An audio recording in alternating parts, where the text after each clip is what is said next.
بسم اللہ الرحمن الرحیم۔ شروع کرتا ہوں اللہ کے بابرکت نام سے جو بڑا مہربان نہایت رحم کرنے والا ہے۔ ایم کے اسلامک وائس کے محترم عزیز دوستو، السلام علیکم۔ عرب کی تاریخ کا ایک نامور کردار حاتم، سخاوت کی دنیا کا بادشاہ جس کے واقعات عربی داستانوں کا حصہ بن گئی۔ یمن کا یہ سخی کون تھا؟ کیا اس نے آخری نبی کا زمانہ پایا تھا؟ حاتم کے 7 سوالوں کے متعلق سفر کی کیا حقیقت ہے؟ اور حاتم کی بیٹی جب نبی کریم صلی اللہ علیہ وآلہ وسلم کے سامنے حاضر ہوئی تو حضور نے کیا کہا؟ یہ ربیع الاول 9 ہجری کا سال تھا جب حضور اکرم صلی اللہ علیہ وآلہ وسلم نے حضرت علی کو 150 سپاہی سمیت قبیلہ طے کی طرف بھیجا، کیونکہ انہوں نے حنین کی جنگ میں مشرکین کا ساتھ دیا تھا۔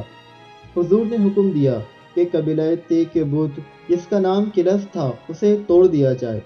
کالی جھنڈیاں لے کر عربوں کے تیز ترین سے سوار صبح صبح بنو طے کے محلے پہنچ گئے اور طے کی چھوٹی سی فوج کے ساتھ جھڑپ کے بعد یہ علاقہ فتح ہوا۔ کلس کو مسمار کر دیا گیا اور طے کے بڑے بڑے سرداروں کو گرفتار کر لیا گیا اور مال غنیمت سمیت انہیں مدینہ لایا گیا۔ حضور پاک صلی اللہ علیہ وآلہ وسلم کو کسی نے یہ خبر دی کہ ان قیدیوں میں صفانہ نامی ایک خاتون ہیں جو یہ بتا رہی ہیں کہ وہ حاتم طائی کی بیٹی ہیں۔ حاتم طائی دراصل زمانہ جاہلیت کا ایک مشہور سخی انسان تھا جو نہایت ہی رحم دل، بے کسوں کی مدد کرنے والا، مہمان نواز، محتاجوں کا مددگار اور ایک نیک صفت انسان تھا جس کے قصے پورے عرب اور نجم میں مشہور تھے۔ چنانچہ آپ صلی اللہ علیہ وآلہ وسلم نے انہیں بلایا۔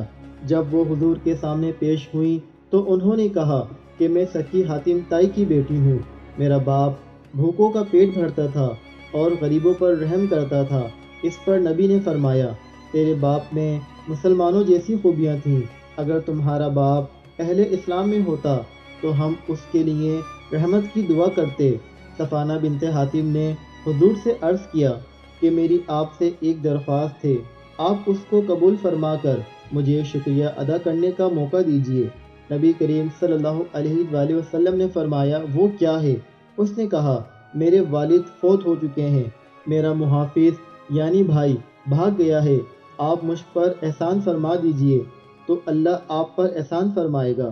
میرا بھائی عدی آپ کی فوج سے خوفزدہ ہو کر شام کے علاقے کی طرف چلا گیا ہے، آپ مجھ کو اجازت دیں کہ میں اس کو لے آؤں اور آپ اس کے لیے ایک امن معاہدہ لکھ دیں۔ یہ سن کر نبی کریم صلی اللہ علیہ وآلہ وسلم خاموش رہے اور کچھ جواب نہ دیا۔ دوسرے دن بھی صفانہ نے حضور پاک صلی اللہ علیہ وآلہ وسلم سے یہی درخواست تو حضور نے فرمایا، تم جلد بازی کیوں کرتی ہو؟ جب تمہارے علاقے سے کوئی آئے گا جس پر تم کو اعتماد ہو تو اس کے ساتھ چلی جانا۔ لہٰذا چند دنوں بعد ان کے رشتہ داروں میں سے کچھ لوگ آئے تو حضور پاک صلی اللہ علیہ وآلہ وسلم نے صفانہ کے لیے کپڑے کے جوڑے بھیج دیے اور ان کے لیے سفر کا سامان دے کر سواری میں روانہ کر دیا۔ لہٰذا صفانہ اپنے قرابت داروں کے ساتھ اپنے بھائی کے پاس پہنچ گئی۔ صفانہ نے اپنے بھائی عدی کے سامنے حضرت محمد مصطفیٰ صلی اللہ علیہ وآلہ وسلم کی تعریف کی اور کہا، میرا تو خیال ہے کہ تم جلدی ان کی خدمت میں حاضر ہو جاؤ۔ اگر وہ نبی ہیں تو تم کو جلدی سبقت کرنی چاہیے اور اگر وہ بادشاہ ہیں تو تمہاری عزت میں کوئی فرق نہیں آئے گا۔ لہٰذا عدی بن حاتم اپنی بہن کے ہمراہ مدینے پہنچ گئے اور مسجد نبوی میں حاضر ہوئے۔ وہاں حضور تشریف فرما تھے۔ حضور کے پاس ایک گدا رکھا تھا جس پر آپ بیٹھا کرتے تھے۔ حضور نے اسے عدی کی طرف سرکا دیا۔ عدی نے عرض کیا کہ نہیں، آپ اس پر بیٹھ جائیے، لیکن حضور نے اشارہ کیا اور زمین پر بیٹھ گئے۔ حضور نے عدی کو اسلام کی دعوت دی، چنانچہ عدی نے حضور کی شخصیت سے متاثر ہو کر اسلام قبول کر لیا۔ اس پر حضور کا چہرہ مبارک خوشی سے چمک اٹھا۔ بہرحال صفانہ اور عدی نے حضور پاک صلی اللہ علیہ وآلہ وسلم کو اپنے باپ حاتم طائی کی صفات اور رحم دلی کے واقعات بیان کیے تو حضور اکرم صلی اللہ علیہ وآلہ وسلم نے حکم دیا کہ بنو طائی کے تمام قیدیوں کو رہا کر دیا جائے۔ حاتم طائی عرب کا وہ مشہور شخص تھا جس سے نبی کریم صلی اللہ علیہ وآلہ وسلم بھی متاثر ہوئے تھے۔ دراصل حاتم کا اصل نام حاتم بن عبداللہ بن سعد الطائی تھا، جو طائی قبیلے کے ایک سردار کا بیٹا تھا۔ کہتے ہیں کہ بچپن میں ہی والد کی وفات کے بعد حاتم نے اپنی دولت مند اور سخی ماں کی گود میں پرورش پائی۔ حاتم کی ماں نے کچھ اس طرح اس کی تربیت کی کہ وہ سخاوت کا وارث بن گیا۔ وہ نوجوان بڑا ہو کر سخی انسان بنا۔ وہ سخاوت سے ہی دل بہلاتا اور اس میں اس قدر مبالغہ کرنے لگا کہ جنون کی حد تک پہنچ گیا۔ حاتم بچپن سے ہی اپنا کھانا وغیرہ اپنے مفلس ساتھیوں کو دے دیا کرتا تھا۔ دادا نے جب اونٹوں کی نگرانی کا کام اس کے ذمے لگایا تو حاتم نے اجنبی مہمانوں کے لیے 3 اونٹ ذبح کر دیے اور باقی ان میں تقسیم کر کے دادا کے سامنے فخریہ اظہار کیا کہ میں نے آپ کے خاندان کا نام دنیا میں روشن کر دیا۔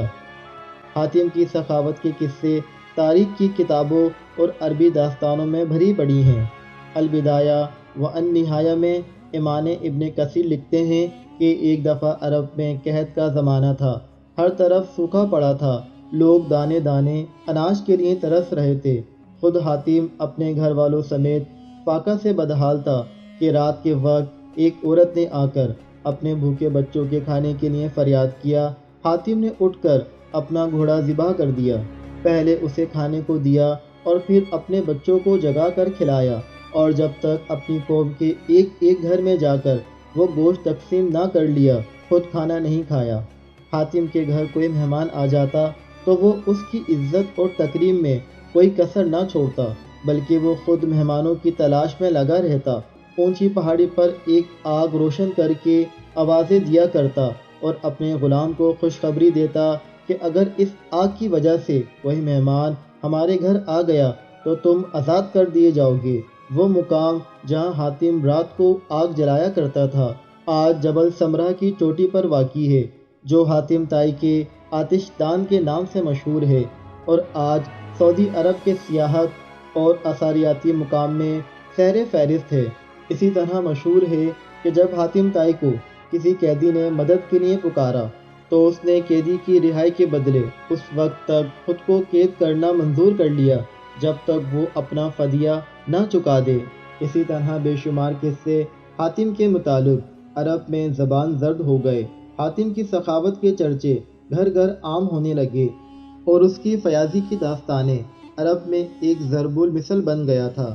ابن عربی حاتم طائی کے متعلق کہتے ہیں کہ حاتم ہر میدان میں ایک کامیاب شخص تھا۔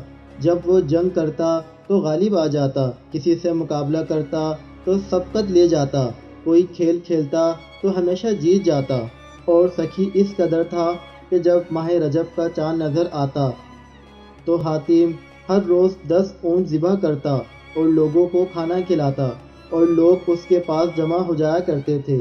حاتم طائی کی طرزماتی اور موقوف الفطری داستان قصہ حاتم طائی کے نام سے عجم اور ایران کے علاقوں میں نہایت ہی مشہور ہوا۔ اس داستان میں حاتم ایک شہزادی کے ذریعے کیے گئے 7 سوالوں کے جوابات کی تلاش میں نکلتا ہے، اور یہ سفر نہایت ہی عجیب اور غریب اور خطروں سے بری ہوتی ہے، جسے حاتم اپنی ہمت اور جوابندی سے مکمل کرتا ہے۔ قصہ حاتم طائی ایک محض افسانہ ہے، اس کا حقیقی حاتم طائی سے کوئی واسطہ نہیں۔ نبی کریم صلی اللہ علیہ وآلہ وسلم کے اعلان نبوت سے 33 سال قبل ہی حاتم طائی فوت ہو گئے اور رسول اللہ صلی اللہ علیہ وآلہ وسلم کا زمانہ نہ پا سکا۔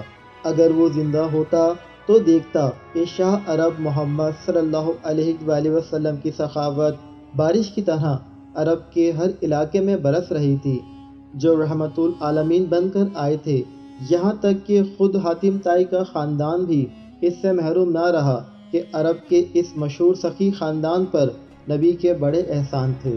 دوستوں، امید کرتا ہوں ویڈیو آپ کو پسند آئی ہوگی۔ اگر آپ کو ویڈیو اچھی لگی ہو تو اسے لائک اور شیئر ضرور کر دیں، اور ہمارے چینل کو سبسکرائب کر دیں اور بیل آئیکن کو ضرور پریس کریں تاکہ ہماری ہر نئی آنے والی ویڈیو آپ کو سب سے پہلے مل سکے۔ مجھے دیجیے اجازت، ملتے ہیں ایک اور نئی ویڈیو کے ساتھ۔ اللہ حافظ۔